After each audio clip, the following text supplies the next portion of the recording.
koobka la guddoonsiiyay xulka qarankeena markii joogeen Addis Ababa dhagiisu watay koobka maanta garoonka markii ay ka soo dagayeen koobka wuxuu wata kaliya hal dhag madaxweynaha dalka Soomaaliya Xasan Sheekh Maxamuud koobka markii la guddoonsiiyana wuxuu ahaa bilaa dhago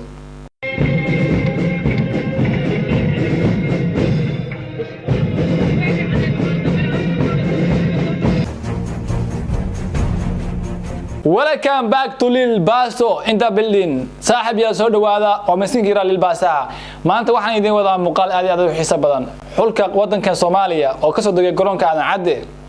كوبكي قرن كصوماليا قدونسية سجوا دقيق سوتا. قرن كان عدى أو كسر دقيق سجوا هل دقيقوتا. من احتوية صوماليا أو القدونسية سجوا بلا دقيق. أم عشرين كلياب كلام. فالله هتكسر قرن مقال كنا فالله مقال كنا ولا قري. YouTube kan boqol subscribe noo saar page kana follow saar muuqaalka si share garee xulka qaranka wadankeena Soomaaliya maanta waxay yimaadeen garoonka Cadde ee Muqdisho caasimada Soomaaliya ee Muqdisho waxa si weyn loogu soo dhaweeyay ciyaartoyda xulka qaranka dalkeena Soomaaliya kuwaas oo guul taariikhi ah ka keenay ciyaaraha sreebka AFCON ee wadamada bariga ee bartamaha Afrika soo dhaweynta ciyaartoyda ayaa loo kala harin laakiin mucjisooyinka oo la yaab kale waxa weeyaan koobka la guddoonsiiyay xulka qarankeena markii joogeen Addis Ababa dhagiisu watay koobka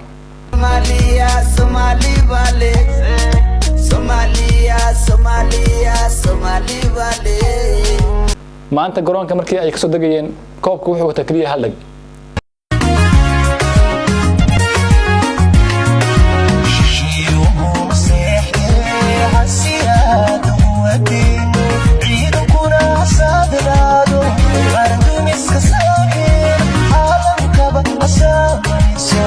madaxweynaha dalka Soomaaliya Xasan Sheekh Maxamuud koobka markii la guddoonsiiyana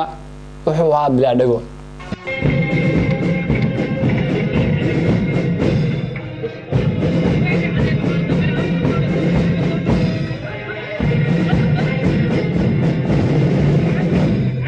sidii hadda arkaysaan muuqaalada ama sawiraanta meesha ku aragteen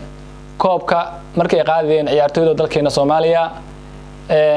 waxa la guddoonsiiyay koobkii oo nadiif ah oo qurux badan oo xitaa aan meel ka maqneen xulka wadankeena Soomaaliya markii koobka la guddoonsiiyay waxa la guddoonsiiyay isagoo nadiif ah oo dhagiisa wata oo kala kacsan laakiin mucjisooyinka la yaab kale waxa weeyaan koobkii markii wadanka la keenay dhagaha maxaa ka goostay waa mucjisooyinka la yaab kale waa hadalhaynta maanta baraha bulshada haysata waa qof walba oo Soomaaliya maanta wuxuu isweydiinayo qof kasta wuxuu leeyahay koobkii dhagiisa waa la qaybsaday qaar waxa lagu leeyahay dhagihii halka dhag maanta waxa lagu qiimeeyay $5 milyan oo mucjisooyinka la yaab kale ma garan karno sababaha koobka dhagaha laga goostay laakiin wixii jawaab waxaan ka sugaynaa insha Allah xiriirka kubadda cagta ee Soomaaliya ayaa ka sugaynaa wixii jawaaba haddii inta uu gudbo ciyaartoyda ugu saameynta badan wuxuu ahaa Cabdi Xaafid garoonka markuu maanta ka soo dagayay hooyadiisa macaan baa soo dhaweysay iyadoo ku ooyday iyadoo la boorotay iyadoo xitaa inta ashan weeyay runtii Cabdi Xaafid wuxuu noqday shakhsiga kaliya ugu saameynta badan Cabdi Xaafid maxaa sababay inuu noqdo shakhsiga ugu saameynta badan Cabdi Xaafid wuxuu ahaa ciyaartoy la fuquuqay markii la ciyaarayay horyaalka dalkeena Soomaaliya ee maamul goboleedyada Cabdi Xaafid wuxuu ka soo jeedaa maamul goboleedka Jubbaland طبعا حلقة جبلة مركل حولنا عبد الحافظ واللودي ذي سبب جرا أوجد أما دنك قبيلة هذه النقطة عبد الحافظ وداير مستقبل له وفرسميقان كبدا عكتا عبد الحافظ وميسيك صوماليا إما أنت تشوفه رنت عبد الحافظ كسر تجي كبعد يروح تجي كونفور قلبيد جبلة ما كده وتمادى واحد تري نكاس حويرات مدليو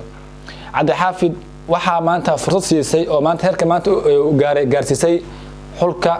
إلمان runtii waxay ka mid tahay saraacada gobolka Banaadir maantana Cabdi Xaafid wuxuu noqday shakhsiga ugu saameynta badan ciyaartoyda Soomaaliya runtii waan ku faraxsanahay hambal aan leeyahay kale wasaaradda Soomaaliya waxaan leeyahay xulka maanta wadankeena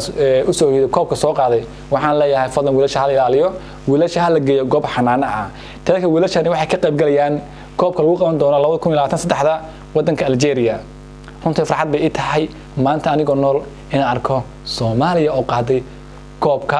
bartamaha iyo bariga Afrika wallahi marna ma ilaawi karo maanta Muqdisho hadaan joogi lahaa garoonka stadium Muqdisho oo maanta ciyaalka xafad weyn oo lagu qabtay waan tagi lahaa oo muuqaalo leefan ka soo duubi lahaa laakiin fursad uma helin gaalkacyaan jooga iyo qolka yara iska bordaha ama stuudiyaha marka waxaan leeyahay tan maanta ugu muhiimsan waxaan leeyahay ciyaarta qabyaalada laga daayo qabiilka meel laga dhig qaranka inuu muhiim ah Soomaali koob qaatay oo dhigiisa cuntay maanta ay kooga bye bye